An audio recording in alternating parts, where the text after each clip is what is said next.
Pride and Prejudice is one of the most popular novels in the English language. But how do you turn a classic book into classic television?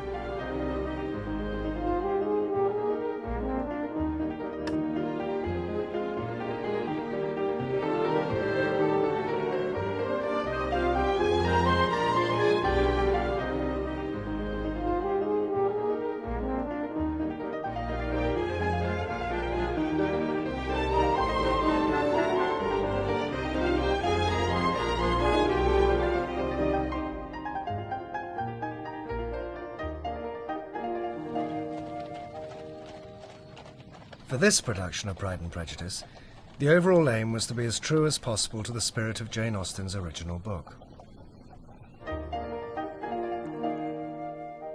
Andrew Davies and I went to a screening of another Jane Austen. It was about 1986, and we sat together on the back row and watched it, and it was very good, very quirky. But afterwards, I remember turning to Andrew and saying what I would really love to do is a version of Pride and Prejudice, which is my favourite book, and do it in the way that really reflects the book. When I read the book with a view to adapting it, the first thing that came across was what tremendous speed and energy the book had. It really goes like a train. There's something happening on every page, and there's enormous energy, both in the characters and in the action. People talk about nothing much happening in Jane Austen, and this book is absolutely full of events, full of people dashing about, full of people falling in love, breaking their hearts, eloping with each other, trying to seduce each other. And I just thought I wanted to convey some of this energy in the adaptation. I wanted to get that into the very opening scene. So instead of taking a scene with Elizabeth, I decided to take the scene in which Bingley and Darcy get their first sight of Netherfield Hall, which would involve them galloping across countryside and convey that sense of energy right in the opening shot. It's a fair prospect. Pretty enough, I grant you. Oh, it's nothing to Pemberley, I know. But I must settle somewhere. How about your approval? You'll find the society something savage. Country manners, I think they're charming. Then you better take it. Thank you. I shall. I shall close with the attorney directly.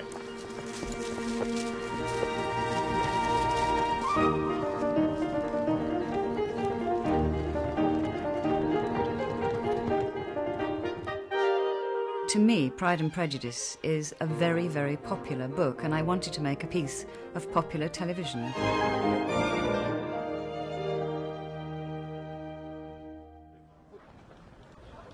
The producer, Sue Birtwistle, oversees the entire production. People are quite often confused about what a producer does. They can't understand the difference between a producer and a director. It's a question I get asked quite a lot. But essentially, what I would do as producer is I would commission a project, work on the scripts, find a home for it, and then see it through every stage. This is somewhere between Pemberley and Netherfield, yeah. I think this is, in so many ways, absolutely perfect. It is too old. It's older than we actually Simon Langton, the director, and I would cast it together and work with the production designer on the concept of it, how the production's going to look, go to look at locations together, and do all that stage running up to the actual filming of it.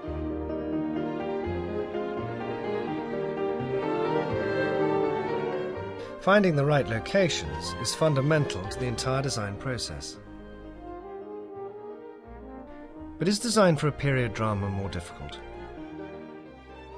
There isn't intrinsically a lot of difference between doing period and contemporary. You're still working on the same problems. You just have more limited resources with a period drama. You obviously have to do much more research, and you've got more difficulty in spelling out the characters because you have less tools to play with than you would on a contemporary. And you also have to be very careful as to every shot. It's just that there's a lot of stuff from there, stuff from here, people rushing. Got to keep these lines sort of clear. We start with reading about the social life, if you start from understanding the situation, the political situation in the country at the time, how people live and what their incomes were, then everything else grows from that. That lady, I suppose, is your mother? Yes, she is. Mamma, this is Lady Catherine de Bourgh. And that, I suppose, is one of your sisters? Yes, ma'am. She is my youngest girl, but one. My youngest of all is lately married. You have a very small park here. And this must be a most inconvenient sitting room for the evening in summer. Why, the windows are full west. Indeed they are, your ladyship. But we never sit in here after dinner. We have... Miss Bennet, there seemed to be a prettyish kind of little wilderness on one side of your lawn. I should be glad to take a turn in it, if you would favour me with your company. Jane Austen has, like every writer, she's got her own specific area that she's particularly concerned with, and what we're trying to do is to recreate her vision, and so we would start from her books and the importance that she places on certain things. There's no point in deviating from that. It's important to get every piece of furniture exactly right for the filming. Right, well, let's try it. 3 of us have to sit in a line.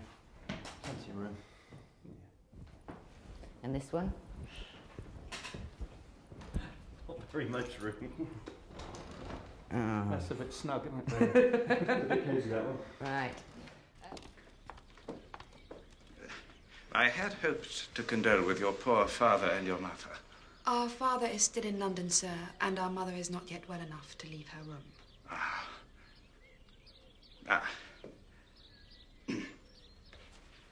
I think the locations have to be found exactly right, but they convey such a lot of information, the kind of cosy domesticity, the natural scale of the Bennet household. And then you see Netherfield and realise that there are much richer people in the story. And then, finally, you see the absolute splendours of Pemberley, and realise that Elizabeth has been proposed to by a man who owns most of Derbyshire, and a park which is so big that you can't even see the house. I think we've seen woods and groves enough to satisfy even your enthusiasm for them, Lizzie. I confess I had no idea Pemberley was such a great estate. Should we reach the house itself before dark, do you think? Be patient, wait.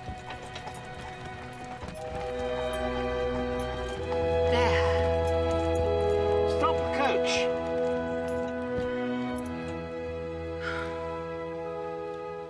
I think one would be willing to put up with a good deal to be mistress of Pemberley. The mistress of Pemberley will have to put up with a good deal. From what I hear. She's not likely to be anyone we know. How do you like the house, Lizzie? Very well. I don't think I've ever seen a place so happily situated. I like it very well indeed. Pemberley really has to be the most beautiful place. It's not particularly ostentatious. It's showing great taste. It's got to show history. It has to show a lineage that goes back. It's supposed to really be the epitome of all that is good about the aristocracy at that time. Rosings is the opposite. Rosings is probably more flamboyant, large, but over the top. Now, this is a character we don't like so much. Hunsford has to be a small, modest parsonage, but with pretensions to grandeur and a certain amount of fussiness about it to reflect Mr. Collins. Longbourn, the Bennet's house, is really just a comfortable family house with no particular pretensions to anything. So we key the characters to that. We try and find the houses that go with it, the gardens that go with it, the carriages, the furniture, the decorations that all add to that image.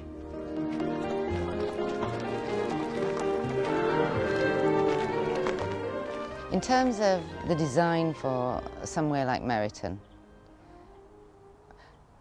we can choose our level of reality, and we can choose the level that is directly relevant to the book and to the piece that we're doing. So on this occasion, we'll concentrate more on the jolly aspects, the handsome soldiers and the socialising and the shops. We won't be dwelling on poverty, we won't be dwelling on any of the sort of real solid, hard, edged aspects of rural life, because it's not an area that Jane Austen was particularly interested in. We see Meryton really through the eyes of her characters.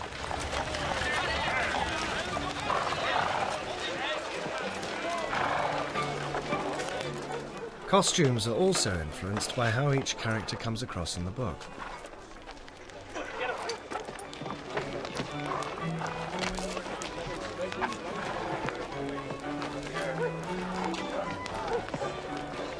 Shall we be quite safe here, Mr. Darcy, do you think? Damn silly way to spend an evening.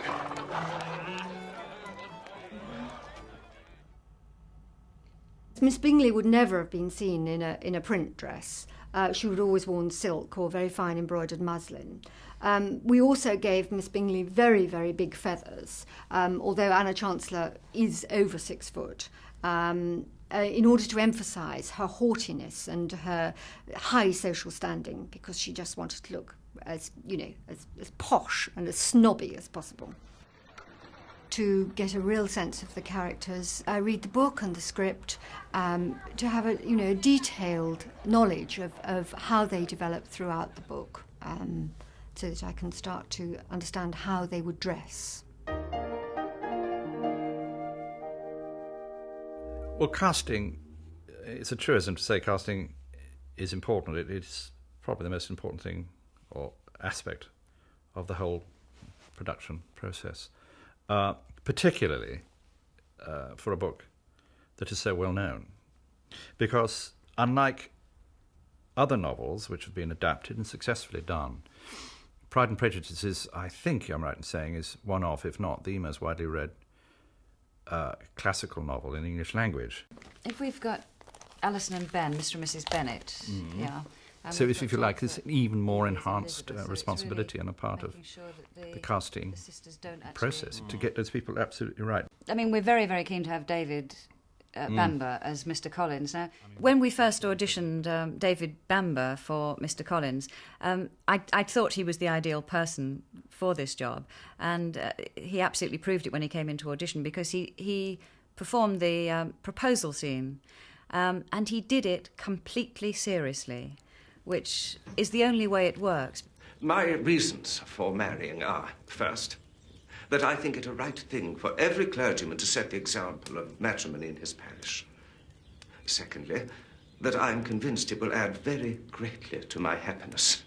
And thirdly, which perhaps I should have mentioned first, that it is the particular recommendation of my noble patroness, Lady Catherine de Bourgh. Mr. Collins, she said, you must marry. Choose properly, she said. Choose a gentlewoman for my sake, and for your own, let her be an active, useful sort of person. Not brought up too high. Find such a woman as soon as you can. Bring her to Hunsford, and I will visit her. In approaching the character, what I'm attempting to do, as opposed to what I'm achieving, is to show a contrast between the pre-proposal Collins when he first arrives in the case of this adaptation, which is episode 2, and the post-proposal, which is really when you see him in Rosings Park and at Hunsford Parsonage. Observe that closet, Cousin Elizabeth. What do you say to that? Well, is it not the very essence of practicality and convenience? Lady Catherine de Bourgh herself was kind enough to suggest that these shelves be fitted exactly as you see them there. Shelves in the closet. Happy thought indeed. I think that in the Rosings scenes, I've shown more of a servile, rather dark and sardonic and unpleasant character. Yeah. Alison Steadman is an extraordinary actress, and I've always thought that, and we thought that. I've admired her intensely for all the various films she's done, and this is admittedly slight risk, as she's probably said herself, is a completely new avenue for her talents. When we did go to the read-through, start the read-through, it was always a very nerve-wracking day. You get, I think it was something like 100 people there. And she almost starts the dialogue off. She attacked it like a bolting chariot. It was most extraordinary. Confined, unvarying. I would have him know we dine with 24 families. As an actress, I am constantly on the lookout for fun roles, things that are going to be interesting and give me plenty of scope to be creative. Mama, have you seen Charlotte Lucas since I came away? Yes, she called yesterday with Sir William. What an agreeable man he is. That is my idea of good breeding. And those who fancy themselves very important and never open their mouths quite mistake the matter. When I was offered this part, I hadn't read the book. So I first of all read the book and then read the scripts. And of course, as soon as I read it, I could hear the voice of Mrs. Bennet. She just comes off the page. So beautifully written. The character is all there. It's all there. It's like a box of chocolates, you know, it's just ready to dive into. And I just couldn't resist. Oh, Mr. Bennet, you are wanted immediately. We are all in uproar. You must come and make Lizzie marry Mr. Collins. For she vows she will not have him. And if you do not make haste, Mr. Collins will change his mind and he will not have her. I've not the pleasure of understanding you. Of what are you talking? Oh, Mr. Collins and Lizzie. Lizzie declares she will not have Mr. Collins, and Mr. Collins begins to say he will not have Lizzie. Well, what am I to do on the occasion? Seems a hopeless business. Oh, speak to Lizzie about it yourself. Tell her you insist upon her marrying him. Let her come in. Lizzie! I particularly wanted Colin Firth to play Darcy, and some people thought it was an odd choice, and I think Colin himself thought it was an odd choice, and he in fact said no at the beginning, and I absolutely had to insist that he think again and do it for him to take the part. And he said he came to a stage where he realised that if anybody else played the part, he'd be immensely jealous because the part had taken over him. He's an amazing actor. Physically, himself, he doesn't actually look like Darcy, but I think you'd agree, or I hope most people would agree, that he actually looks incredibly like Darcy when he's playing Darcy.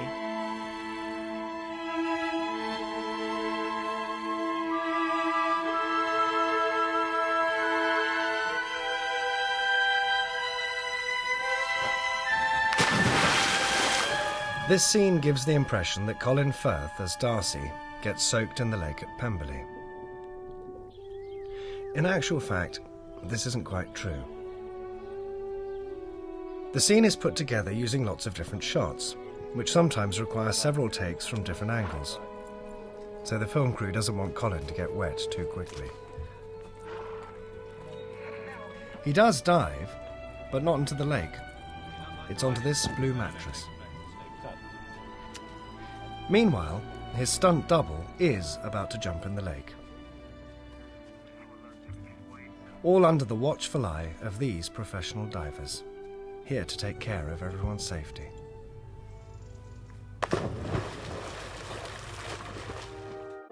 Colin did get to swim underwater, but this sequence was filmed on a different day using a special water tank.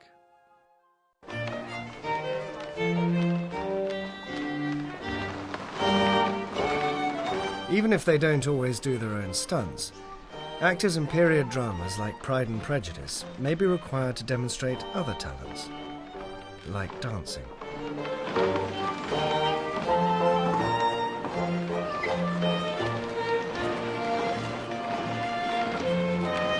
Dances were immensely important at this time.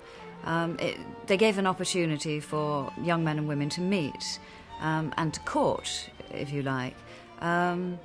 So they were always eagerly awaited. I started by rereading the book and marking all the points where dance is mentioned and dances are mentioned and dancers are mentioned.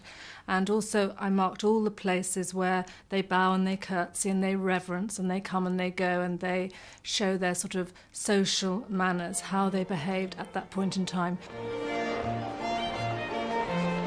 These English country dances that you see in Pride and Prejudice were danced in the country houses and in the court. And Mr. Beveridge's Maggot is a supreme example of that. And it has this harmony which almost reflects the architecture of the time, the furniture of the time, the landscape gardening of the time. There is a reflection in their relationship. I remember hearing you once say that you hardly ever forgave, that your resentment once created was implacable. You are very careful, are you not, in allowing your resentment to be created? I am. There's almost an intellectual fight between them.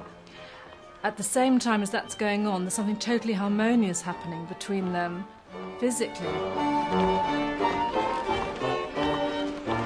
And never allow yourself to be blinded by prejudice? I hope not. May I ask to what these questions tend? Merely to the illustration of your character. I'm trying to make it out. And what is your success? I do not get on at all. I hear such different accounts of you as to puzzle me exceedingly. You should feel when you look at the dance that these are two people who are going to, at some point, really get on extremely well.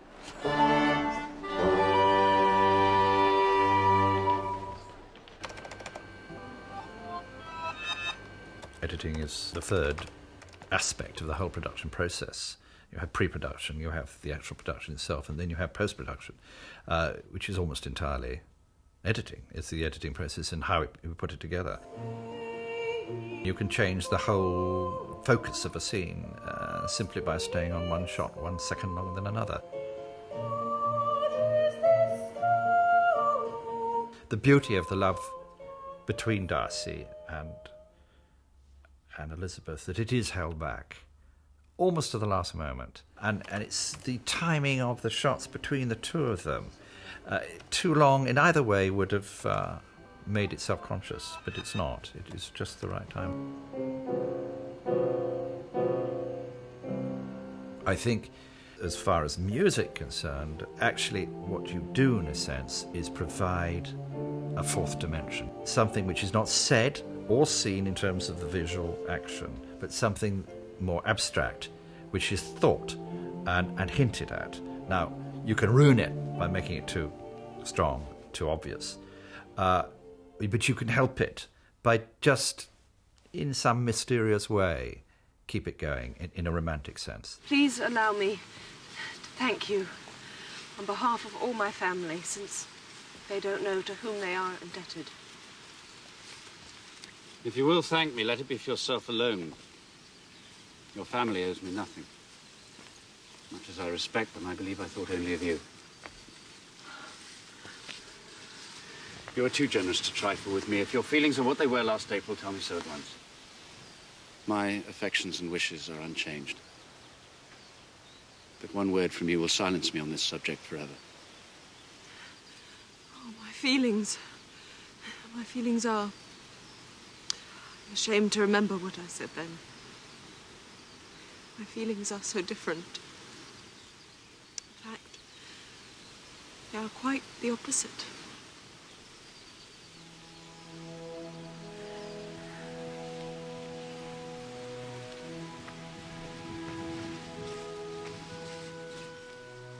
Oh, it's a lovely book.